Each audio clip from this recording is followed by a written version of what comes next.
It is September 26, 1983. The greatest catastrophe in the history of the world has just taken place. After decades of relative restraint and a lack of full-scale aggression, the Cold War turned nuclear hot. With seemingly no provocation, the Soviet Union launched a surprise attack on the United States, launching thousands of their 35,804 nuclear warheads into the heart of the country.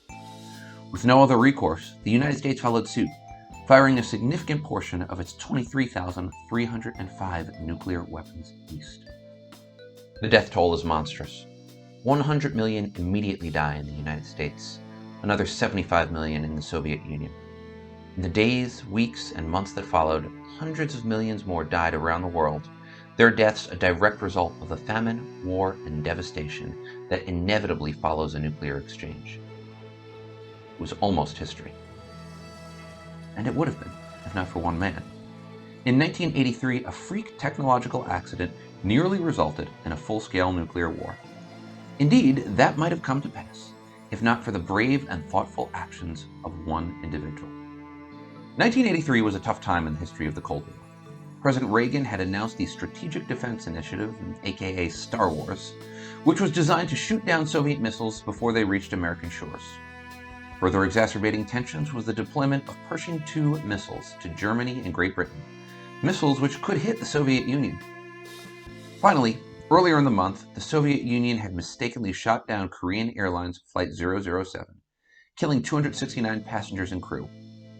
62 Americans, including United States Congressman Larry McDonald, were killed in the attack.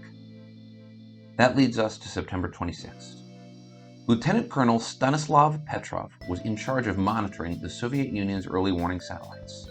He had an important job: watch the satellites, evaluate data, and alert his superiors of any launch. Doing so would start the process that would allow information to reach Soviet leader Yuri Andropov, who would decide to launch a counterattack. On September 26, 1983, it happened. A siren started screaming. Large red letters reading "Launch" appeared on Petrov's computer. According to the data in front of him, the United States had launched one nuclear missile against the Soviet Union. The siren sounded again. The number increased, and by the time it was over, 5 intercontinental ballistic missiles, also known as ICBMs, had been launched against the Soviets. The screen in front of Petrov changed from launch to missile strike. The reliability of the alert was the highest possible. A nuclear strike was on its way. Petrov's orders were clear. He had to report the launch, creating a situation that could lead to a retaliatory strike. Or did he? Petrov consulted with the staff, and they agreed. The launch was not legitimate. It flew in the face of everything that was known about military theory. If there ever was a surprise nuclear attack, the United States would not launch 5 missiles, but 5,000 missiles. Furthermore, the early warning system that had been used by the Soviets was known to have questionable reliability. Petrov himself called it raw.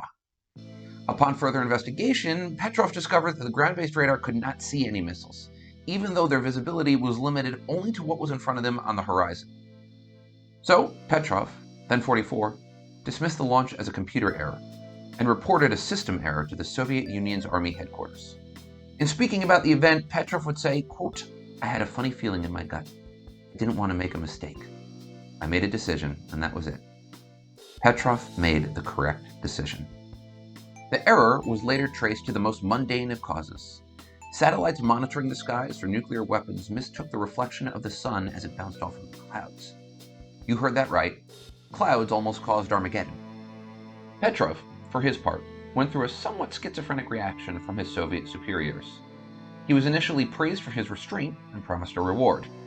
He was then reprimanded for not writing about the event in any war diary or filing the appropriate paperwork. When asked about his lack of documentation, Petrov said he hadn't written anything down because, quote, "I had a phone in one hand and the intercom in the other, and I don't have a third hand."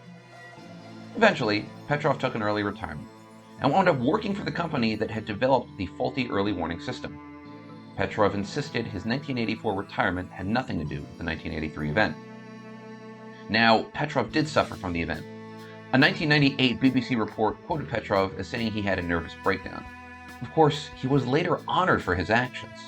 Petrov received numerous peace prizes, and financial compensation after the story became public in 1998. He was also the subject of numerous documentaries, including one entitled, quote, "The Man Who Saved the World." Petrov would remain humble about the event, saying, "I was simply doing my job, and I was the right person at the right time. That's all." Petrov died in 2017 at the age of 77. This disaster would be among the closest calls to an accidental nuclear war. Others had similarly strange and mundane origins: misloaded computer tapes, misinterpreted depth charges, a solar flare, and in one case a Norwegian research rocket. The fact that billions of deaths could be caused by extremely normal accidents and data misinterpretations should frighten us all. The good news is this: while we've come close, almost doesn't count in a nuclear war. That is all for this episode of Almost Something. As always, I hope you enjoyed. Please click on the cards here to check out our other videos, and make sure to like and subscribe to the channel. Any thoughts, comments, questions, want to yell at me? Write something down below. Have a great day out there, and don't let there be any almost in your life.